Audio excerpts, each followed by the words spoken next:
Ce sera un vrai micro libre qui se promènera dans la salle au bénéfice de tous les spectateurs.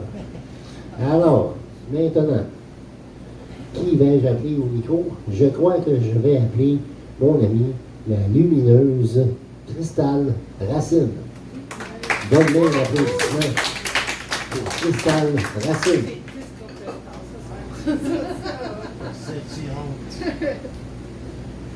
À cause de mon chandail, il dit que je l'illumine. C'est ça. Ouais. Ouais, mais on sait que t'es brillante, tu sais, inquiète pas. Tu me rassures? C'est pas juste le chandail, là. Faut fêter les lundis, tu sais. Mais oui. Eh oui.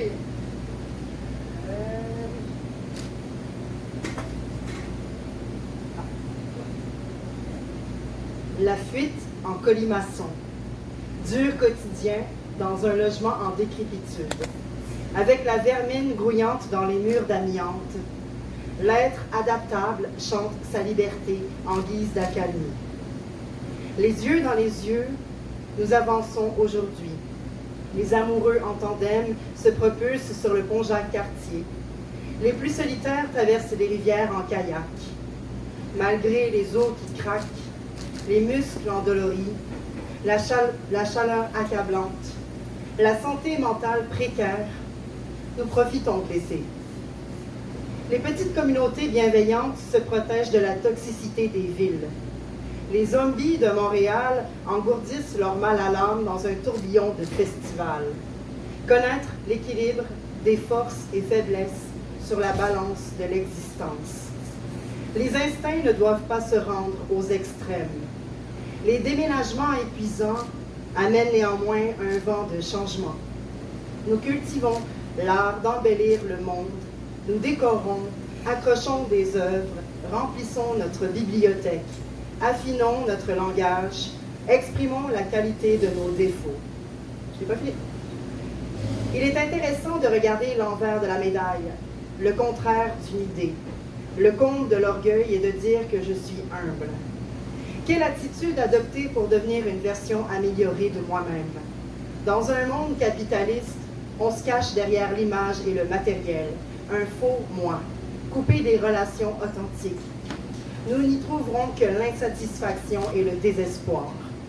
En choisissant la spiritualité, je flirte avec le bonheur d'être, je m'intéresse aux autres et je crée des liens solidaires.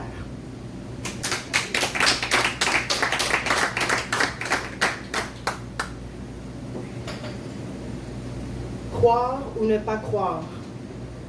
Est-ce qu'il y a une force à l'intérieur de moi? Est-ce que je cultive ma joie de vivre ou mon mal d'exister? Est-ce que je suis guidée? D'où vient l'inspiration? Je suis en quête de lucidité, d'acceptation et d'humilité. Je renonce aux besoins de l'ego qui recherche le contrôle, le pouvoir et la notoriété. Je m'assois parmi les gens et j'écoute différentes voix. Des récits vivants, des humains connectés. Je n'ai pas peur d'être le miroir de l'autre. Mes semblables veulent la même paix que moi. Peu importe leur souffrance, leur quête est la même. Le temps libre qui passe vite s'avère précieux. J'honore les morts, les philosophes, les astrophysiciens et les artistes, mes héros. Je cherche dans les annexes de l'espace-temps les brides de sagesse, d'espoir et d'humanisme. J'imagine un futur utopique ou apocalyptique selon mon humeur. Je chasse ma négativité avec compassion. Je fais un câlin à mon enfant brisé et je lui laisse le loisir de s'exprimer. Mes larmes purificatrices ont le droit de couler. Nous surmontons les épreuves selon notre niveau de tolérance. J'admire la résilience des survivants de la guerre, des crimes sexuels et de la violence. Plus grande est la souffrance, plus grande est notre victoire lorsque nous goûtons au bonheur. J'occupe mon temps à servir ma communauté. J'éduque des esprits qui s'éveillent. Je contribue au ménage collectif intérieur. Je préviens les problèmes en cherchant quel manque génère une insécurité. Nous, les carencés de l'amour, avons soif de liberté, d'intensité et de vérité. Je ne rampe pas devant les forces de l'univers, je me tiens debout. La guérison ne se trouve pas dans une clinique, elle se trouve partout où je l'invoque. N'en déplaise aux athées intégristes, aux cartésiens. Je n'ai pas besoin de comprendre l'univers, j'ai juste à être en lui, amalgame d'énergie, d'atomes et de vie.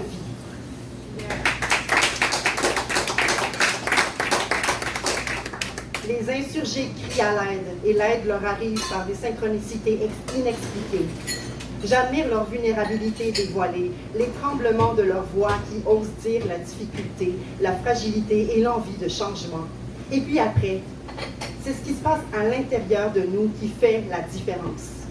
Croire sans voir demande du courage, de la confiance et de la volonté. J'ai connu l'ivresse des profondeurs. Je lève les yeux vers les étoiles comme le faisaient mes ancêtres. Je marche nu-pieds sur le terrain. Je me pose sur une pierre. Je caresse l'écorce d'un peuplier. Je demande la patience, la tolérance et la conscience.